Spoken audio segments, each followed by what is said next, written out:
Welcome to What's a Beautiful Life Anyway? I'm your host, Jill Bennett. This is the channel that shares ideas to help you live your best life, because life can be beautiful if you live consciously.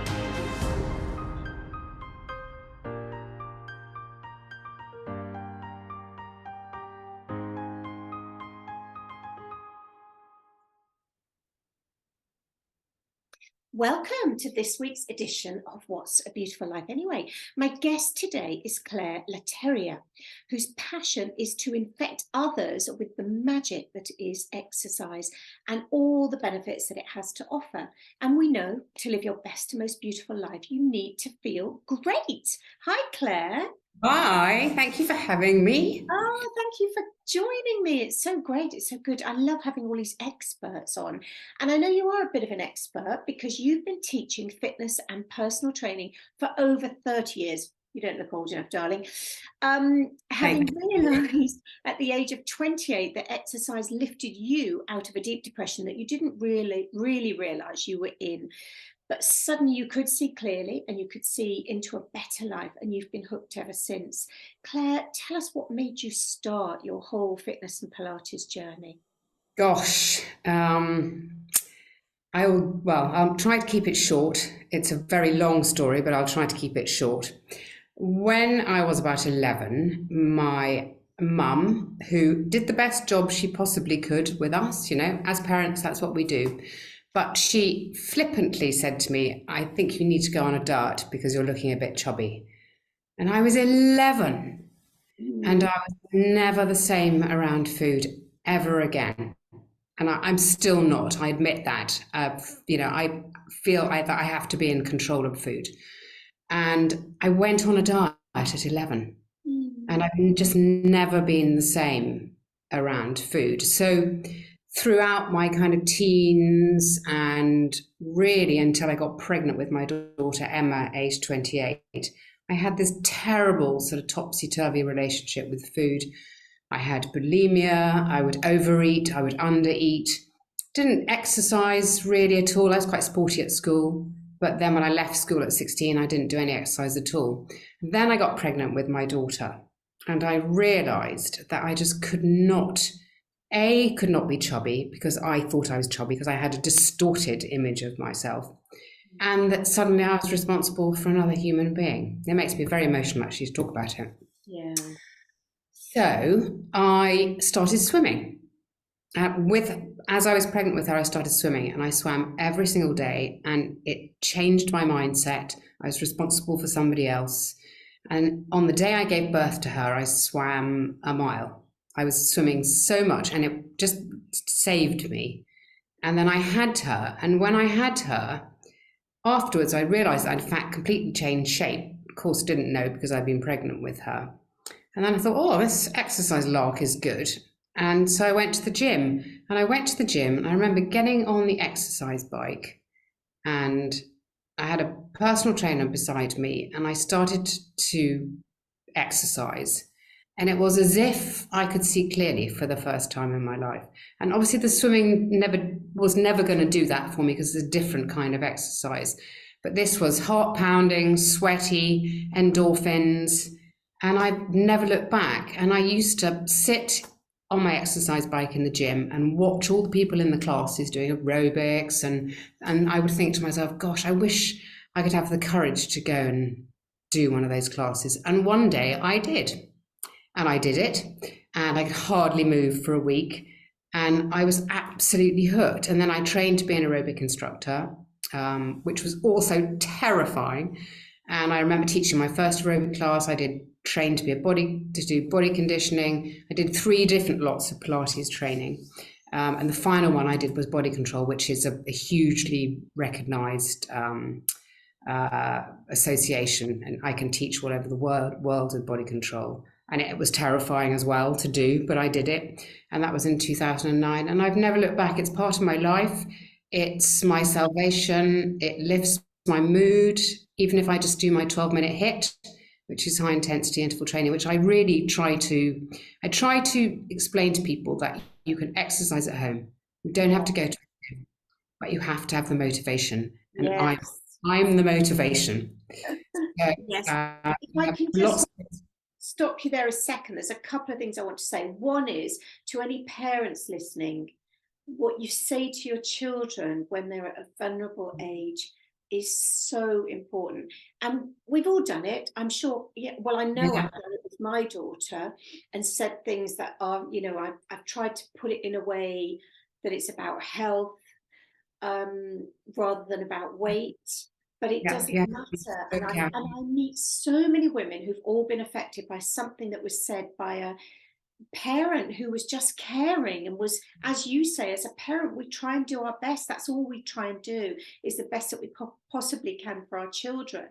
Um, but it is funny how it's the little things that are said in that, that sentence changed my life. And obviously, my mother didn't understand that she was changing my life in terms of my relationship with food. And I have an identical twin, and she doesn't remember any of it. And one identical twin is always slightly smaller than the other. There's always a bit of a shift. One of them, we sort of change. When one gets bigger, the other one, it's always the same. But she was never affected in that. It was me. It was about me, and then my journey with food. And my journey with food became so much better once I realized that exercise would save me, and it does. And I'm not addicted to it. It doesn't matter if I don't do it for a week, but it's always there, and it is part of my life, a little bit like a religion. But yes. and I And I try to think, inflict it on other people. yeah, I think because for women especially, eating can be such an emotional thing and an emotional release. And so exercise is the same thing but better. It's like emotional eating on steroids. And once you start getting that high from exercise, it's so powerful. It's Yeah, so, I mean, I similar sort of journey to you, but it from the exercise point of view, once I discovered exercise, my body changed shape. And I remember a guy being at a pool party at one of my friends' houses, and a guy saying to me, God, you've got such a good figure. That's so unusual for girls today. And I was like, I go to the gym. So it's funny really. how you remember these little If it things. had been me, I'd have said, "Who are you talking about?" That's self-confidence. Yeah. But the other thing you mentioned was the swimming in pregnancy. And Yeah, with my first baby, I swam a lot.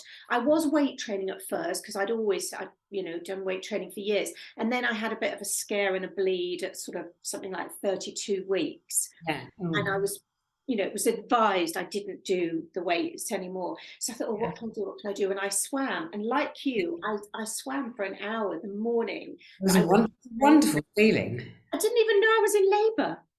I literally was in labor all night, thinking it was like low period pains in my back.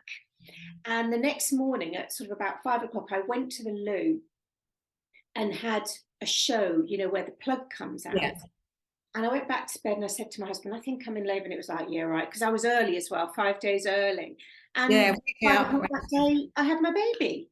And Gosh, wish 10 I could days, say the same thing. oh, 10 days later, I was in size 10 jeans. Yeah, I had great abs Yes. afterwards. But So because you it's don't realise, do incredible. you? It is incredible. The difficult thing is the motivation and getting to that stage where you remember the high, so it motivates you to exercise. And I think you are a great motivator. I think your I mean, hit. I think I am very unique with my motivation. I've been given motivation in spades, but a lot of people say to me, "Oh, I watch your videos, but do you do them?" Oh no, we love watching them, but it's difficult trying to say to people, you actually have to do the videos, don't you? Yes, that's the difficult thing, isn't it? Tell us a bit more about what Pilates actually is, because we hear yoga, we hear Pilates, we hear Hatha yoga, Kundalini yoga, and all the rest of it. Tell us what Pilates is. Well, the main thing that people say to me about Pilates is that they'll always say to me, "Oh, I tried Pilates once, but I just couldn't get the breathing." Because the breathing is never explained in Pilates. And Pilates is about strengthening your core, but it's so much more than that, because really it's about your spine.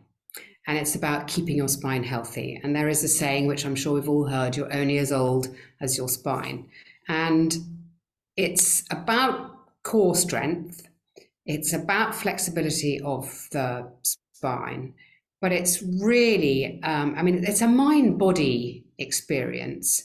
And the whole breathing in Pilates is all to do with your pelvic floor, which no one ever explains to you. If you go to a big class, you go into a big class, they don't say, oh, let me tell you all about the breathing. Because when you breathe in, your pelvic floor relaxes. And when you breathe out, a bit like a lift, your pelvic floor is strengthened. So we do all the work in Pilates on the breath out. That's the only reason that we focus on Pilates and the breathing. So you might go to a class and the teacher will be saying, right, everyone breathe in, prepare, now breathe out and do this move. And a lot of people get so confused by this. They think, oh my God, I'm not doing the breathing properly, so I can't do this and I'm not going to come back. But it's a fantastic, it doesn't make you thin, it makes you toned. It's amazingly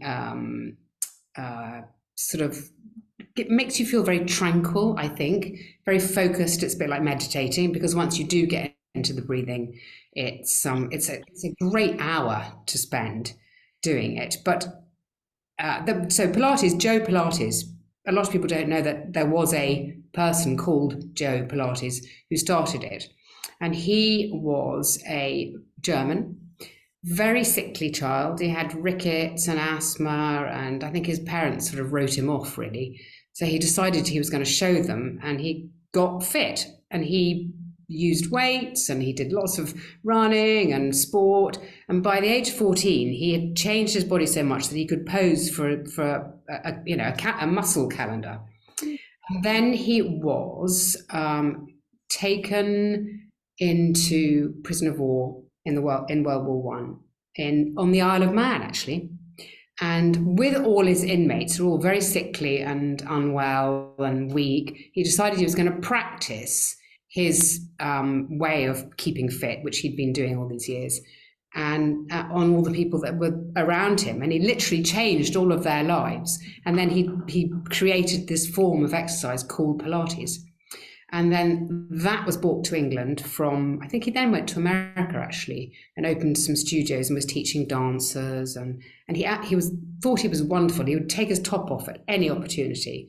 But aged 80, he had the most incredible body. And then it was brought to this country. And I actually trained with Lynn Robinson, who was one of the pioneers of Pilates in this country at Body Control.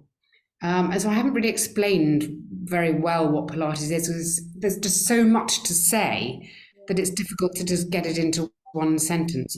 But it is about core strength, flexibility, I've written it down, spinal movement, and flexion, extension. We spend so much of our lives leaning forward, and we're all on our laptops, on our iPhones, and unfortunately our spines decide they quite like it in this position. And then it's after about a year, and it takes about that long, it forgets how to become straight again. So Pilates helps you take your spine into extension, into flexion, and at the same time we're moving arms, we're moving legs, and it's just I think it's a wonderful way to exercise. But you can't just do Pilates, because it's not weight bearing. So, and at my age, we have to do some kind of impact exercise to strengthen our bones. Yeah. Even if it's just taking 1 foot off the floor, which is hopping. Yeah. Or I've got a mini trampoline. Brilliant. Impact. See, swimming is an impact. So but as we get older, we need to strengthen our bones, keep our bones strong. Osteoporosis. And when you jump and you hit the floor, your bones take that weight from hitting the floor, and then your bones begin to get denser. I mean, they literally do get denser from exercise. So and obviously a lot of old people, especially women, when they stop having so much estrogen in their body, they get weaker. And if you're not doing something to help strengthen them, that's when you could end up with osteoporosis and broken limbs. And we should say here, and I know this is a bit morbid, but more old people die from a fall than anything else. The most minor fall can be your downfall, because literally. Yeah, because your body, or it sort of gives up the shock of having that fall. And maybe, I know with my mum, she had a fall and broke her hip, and she'd already got the onset of Alzheimer's. And honestly, that was complete downfall because of her mind not remembering things. We couldn't get her to do the exercises, so she can't walk at all now. If you Yeah. don't use it, you lose it. And I think, it's Well, so that's so true. All we want to do is be able to get ourselves out of a chair, as yes, we get older. yes, We want do to. our own shopping. And Yeah, I had a client who came to me and she did one of my retreats and she said, by the time I leave here, I want to be able to kneel down with the dog bowl. I want to be able to put it down on the floor and I want to be able to get back up again without having to hold on to the kitchen counter. yeah, yeah, That was her goal. And she, of course, achieved it by the time she left.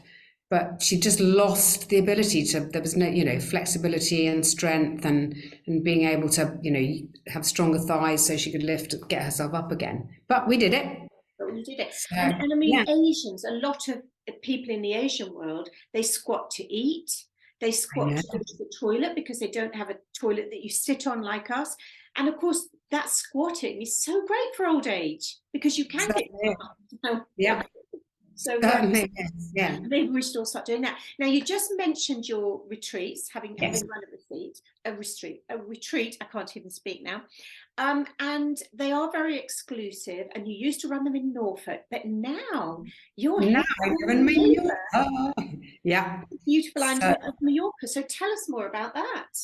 wow, it's very exciting actually because I moved here in March on my own. I've got three wonderful children back in England, and I'm going to start doing my retreats from here.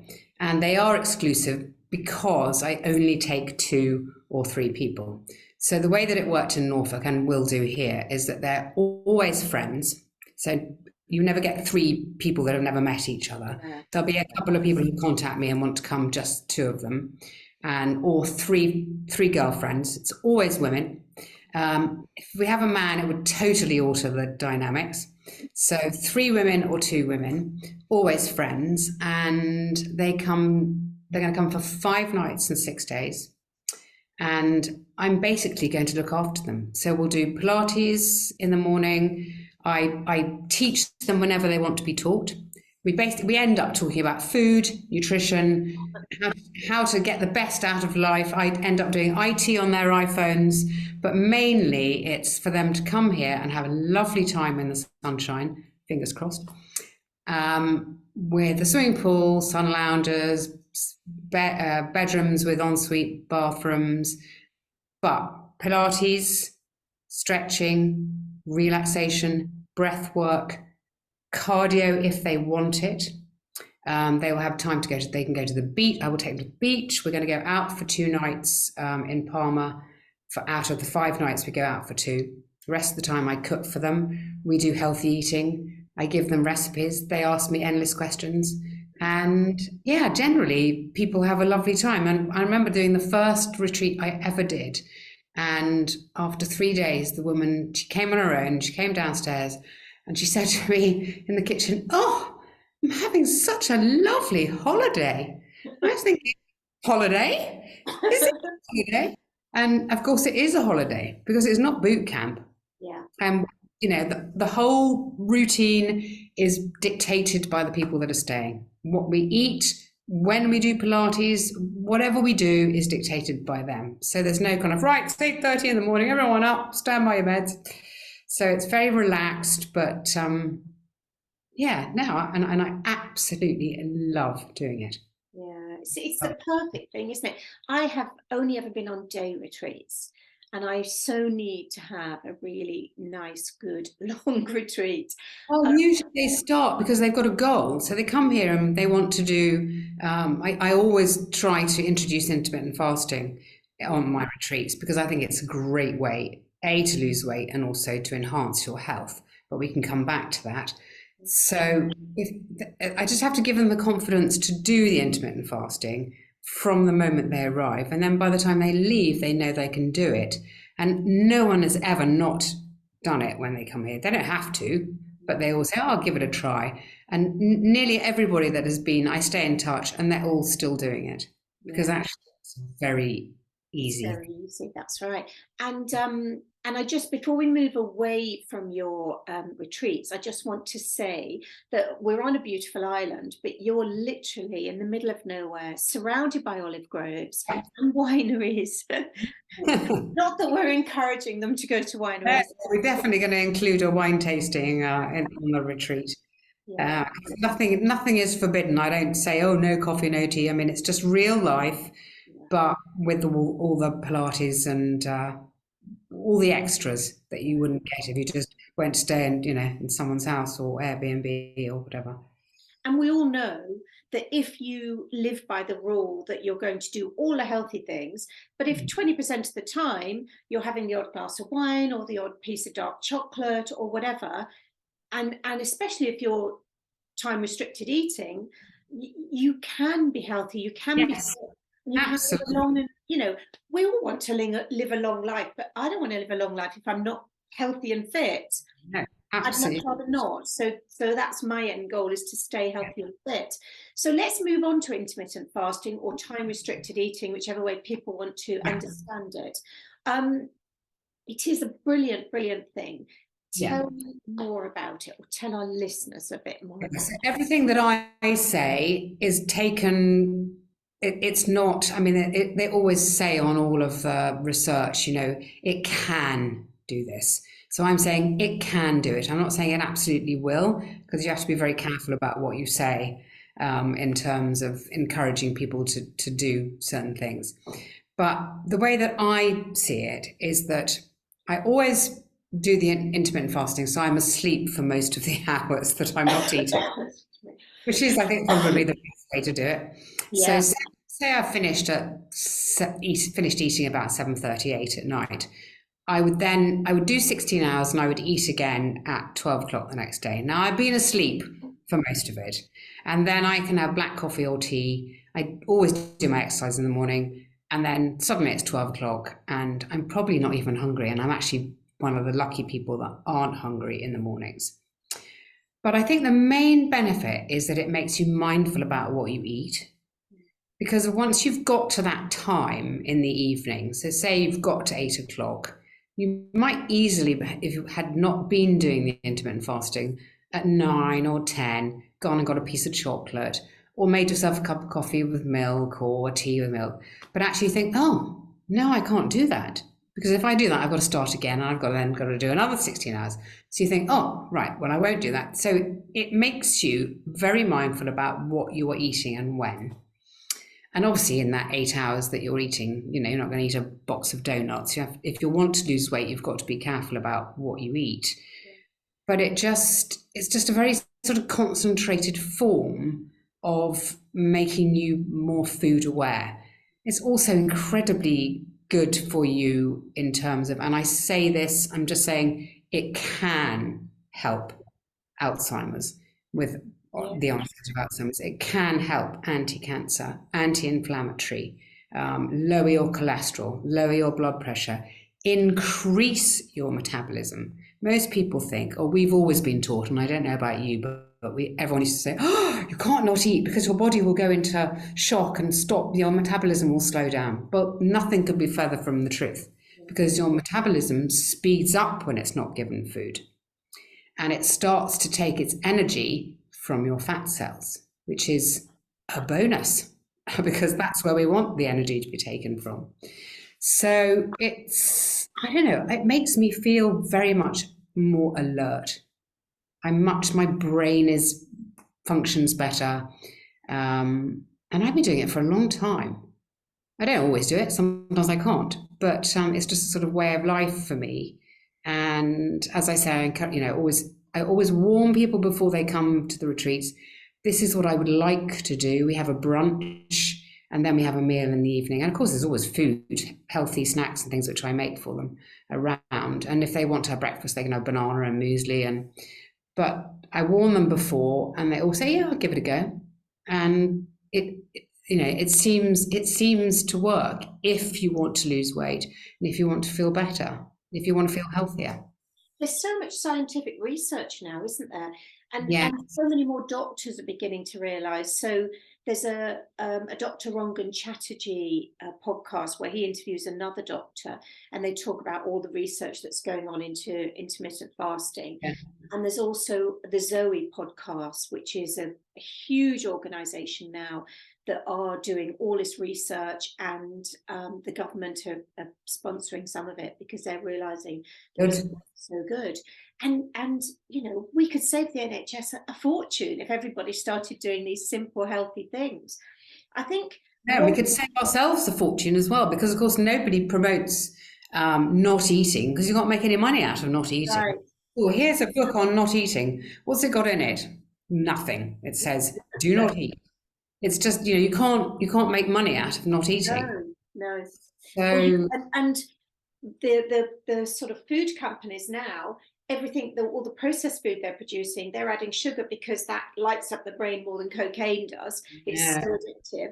They're adding extra fats, they're adding extra salt, so that we become addicted to those foods. So yeah, it's if you start doing intermittent fasting, and your body then starts to seem to crave more healthy food, yeah, you're getting that nutrition, I find. And I think we should say here that if someone is completely new to this and they're so used to getting up and having breakfast at 7 and lunch at 12, and do it slowly, you know, start by trying to finish eating earlier, and then start delaying your breakfast. And it might be 10 minutes at first, or 20 minutes, or yeah. half an hour. But the more you can do it, and actually it works really quickly normally. It's normally, you know, an hour a day or something that people can delay their breakfast. Yes, and I think that we have this, or certainly my generation, our generation, were always taught that we had to have breakfast. I remember saying to my dad, Dad, you're so overweight. Why don't you just skip breakfast? I've got to have breakfast. I mean, I said, well, you're not going to keel over if you don't have breakfast, Dad. I mean, you really aren't. You're going to be fine. And he actually stopped having breakfast. But I think that it's the sort of mind. It's easier for us because we know the schedule of our day. So therefore, you get up in the morning and you think, "Oh, I'm not hungry. So why would you bother to eat?" But if our kids are working and they have a schedule and they've got to be in the office by 9:30 and they're not sure when they're going to be able to eat again, I can understand that it would be difficult for them. They would then say, "Well, I'm going to have a banana now because I might not be able to eat until 5 o'clock. I need to take this chance while I can." And that does happen a lot, I think, because they all work so hard and they have no time to eat. But otherwise, it's a great. I think it's just a great way to have your meals. Just 2 meals a day. Yeah, it's much healthier. And I think I'd love to see some research that looks at people maybe when they're our age and how their health and weight is, and then look at their eating habits over a long period. Because even before I even knew what intermittent fasting was, I never had breakfast. I would probably I don't think I did either. Because I wasn't hungry. It would be like 10 at the earliest in the office when I'd have a coffee and a snack. So I think possibly, even if it was only 10 hours I wasn't eating a day, so I had a 14-hour eating window, I would still have that long period without eating, which has obviously helped keep us so incredible at our age. Exactly. I think the biggest mistake people make is that they don't realise, not through any fault of their own, that they cannot have any milk in their tea or coffee. Yes. So they might go a whole 16 hours, but they've had 3 coffees with milk, because milk is calories. And as soon as you put a calorie into your body goes, "Oh, calories," and then it starts the whole machine. So tea, coffee, herbal tea, water. Yeah. But no milk, no sugar, no sweetener even, because that can really affect your body in strange ways. I mean, you shouldn't have sweeteners anyway. Claire, tell us, I know that there's some incredible health benefits. Let's just explain. I think we had 10 that we thought of. We did have 10, and I've got them all here, but and I can go through them. So can reduce insulin resistance, so lowering diabetes. If you don't mind me looking at my screen, I should put it. No, not at all, no. And it can, it's anti-inflammatory, very beneficial for your heart. I couldn't learn all these off by heart. It induces various cellular repair processes. So your cells are being repaired when you're not eating. Also, it gives your digestive system a rest. Yes. You know, your digestive system says, oh, thank you so not much for not making me have to process another meal. You know, I've got this time to repair. And I love this, fasting triggers a metabolic pathway called autophagy, which removes waste material from your cells. It may help prevent cancer, has benefits for your brain, prevents Alzheimer's, as we've touched on. And this is the best one, may extend your lifespan, helping you live longer. I mean, what's not to like? And that's not eating instead of eating. Yeah, and I find that not eating, you get so used to it, and you don't really want to eat. You don't become so. I think I know I've definitely had food addictions in my life, and I've gone through. Name it, I've had it. Yeah, I've had periods of not eating, and I think when you do this, you just seem to. It just seems to be easier. Life generally. You are much more in control, and also you think, you know, when you think, oh, I'm going to eat at. So when I do retreats, we might be eating at 11:30 or 12, and we'll do the Pilates and and I usually make it last an hour and a half, because why not? We'll be doing nothing else, except of course here in Mallorca, there's the pool and the sun loungers. But what are we having? You know, so the whole thing is much more. I've only got another half an hour to wait, and then actually when you get, often I've sat down with them, and they've gone, do you know what? I'm not really very hungry. So it's much more of a ritual rather than just mindlessly stuffing in an apple and a banana Yeah, and I think one thing that used to worry me was if I was going to go out on an hour-long bike ride and I hadn't eaten, was I going to be okay? And there is lots more research on the effects now of that as well. And actually, they're saying it's better to go out having not eaten if you're going to exercise. There are some much benefits. exercise on an empty stomach. Yeah, Yeah. no. It is. So, I mean, we're not going to be very popular, are we? Because we're just promoting don't buy any food. No, I think it's such a fascinating topic, and I just, I look forward to maybe coming on one of your retreats one of these days. Please do be guest of honor. Thank you so much for joining us today, Claire. Thank you. Thanks so much for listening to this week's show. Check out all the links to the resources mentioned in today's episode and all my freebies in the show notes. See you next time.